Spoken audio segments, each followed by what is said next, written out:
The ocean, on that particular evening, shimmered under a blanket of pink and gold.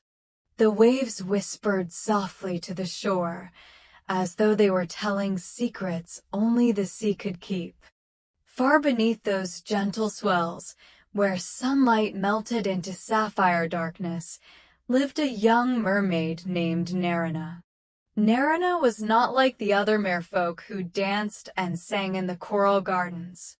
She had curious eyes, always searching the distant blue, and a heart that carried both wonder and questions. While others were content with their world under the sea, Nerina often swam toward the surface, drawn to the shimmering veil where water met air.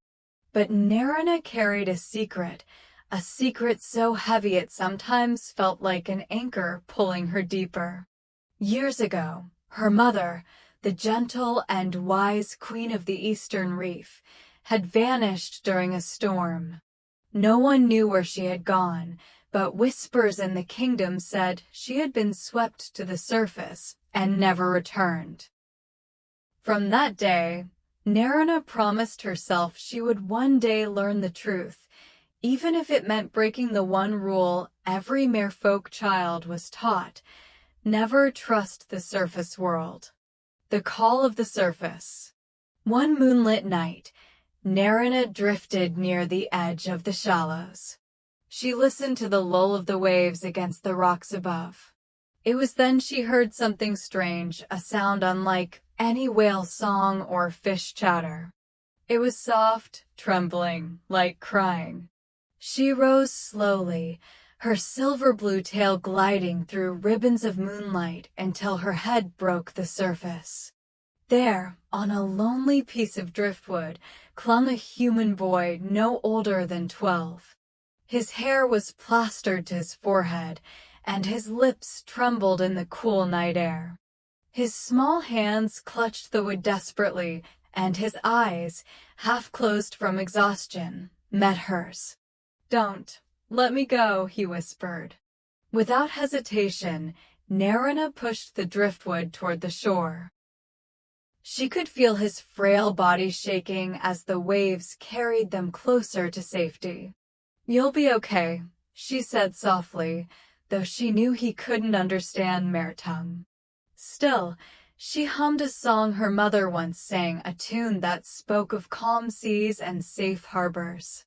When the boy's feet touched sand, Nerina pulled away quickly, diving beneath the waves before he could truly see her.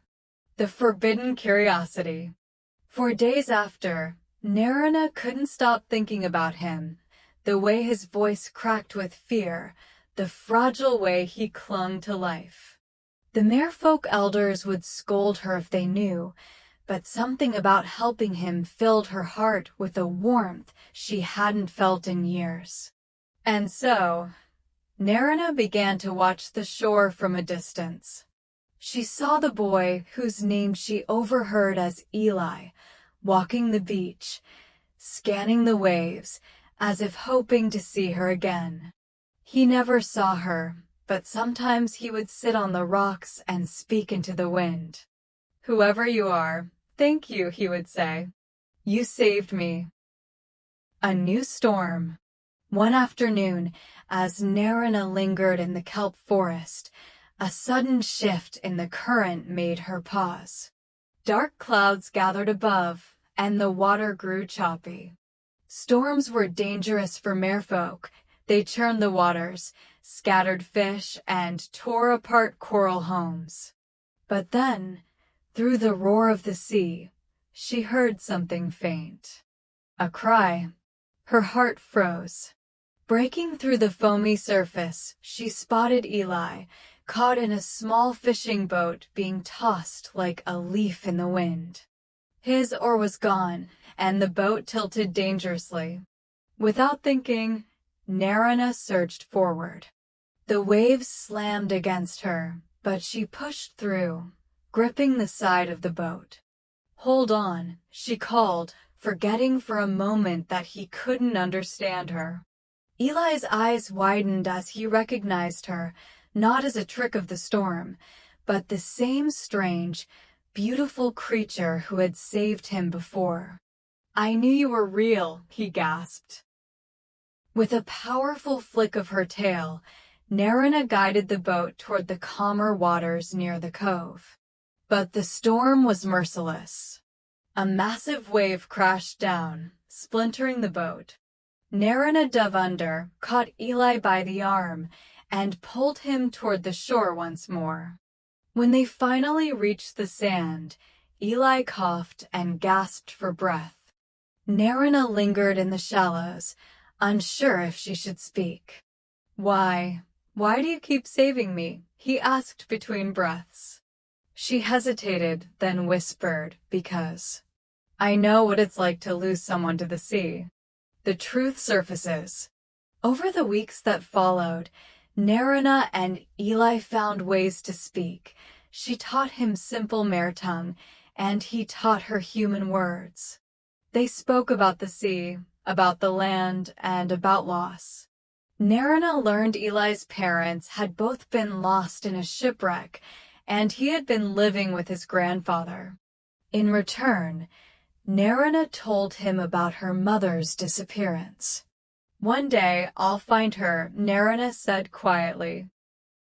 Eli's expression turned serious. "There's something you should know," he began. He told her about an old story his grandfather once told, about a shipwreck many years ago during a terrible storm.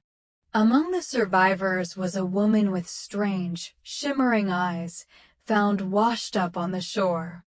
But before she could be helped, she disappeared into the waves, as if called back by the ocean.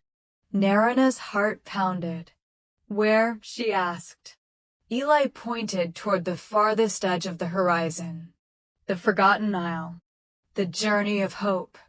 The Forgotten Isle was dangerous, filled with jagged rocks and swirling currents. Still, Narina's mind was set.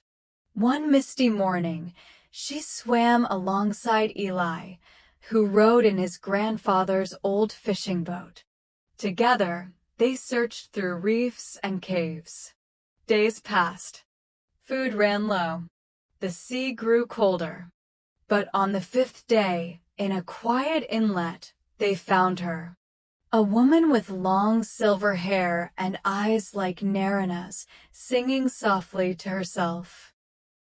She looked up as they approached, her hand trembling over her mouth. "Narina," she whispered, her voice breaking. It was her mother. The loss and the gift. The reunion was filled with tears and laughter, but also sorrow. Narina's mother explained that she had been injured during the storm years ago and had washed ashore. A kind human family had cared for her until she recovered, but by then, the currents had shifted and she couldn't find her way home. She had chosen to live near the shore, guarding the island's waters, hoping Narina might one day find her. But there was more. Narina's mother had learned something living near humans, that kindness, no matter where it comes from, connects all beings.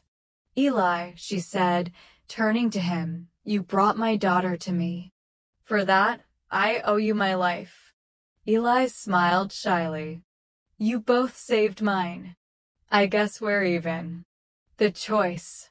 When it came time to return, Narina faced a choice. She could stay with her mother near the surface, or return to her home deep beneath the sea. She chose neither. Instead, she decided to live between both worlds, spending her days helping lost sailors find their way, guiding sea creatures away from danger, and visiting Eli whenever the tides allowed. Her secret was no longer a burden, it was a bridge between two worlds. The heart of the sea. Years later, Eli grew up to be a marine rescuer, dedicating his life to protecting both humans and the ocean. And whenever he returned from a rescue, he would find a small seashell waiting on his windowsill, a sign that Narina had been there, watching over him. The little mermaid had learned that loss could break you, but kindness could mend the cracks in ways you never expected. And deep under the waves, when the moonlight danced across the water, the ocean would sing her song of secrets kept, of losses endured, and of the love that bound the sea and the shore forever. Moral: true compassion knows no boundaries, not the depths of the ocean, nor the reach of the shore. When we choose kindness, we create ripples that touch every world.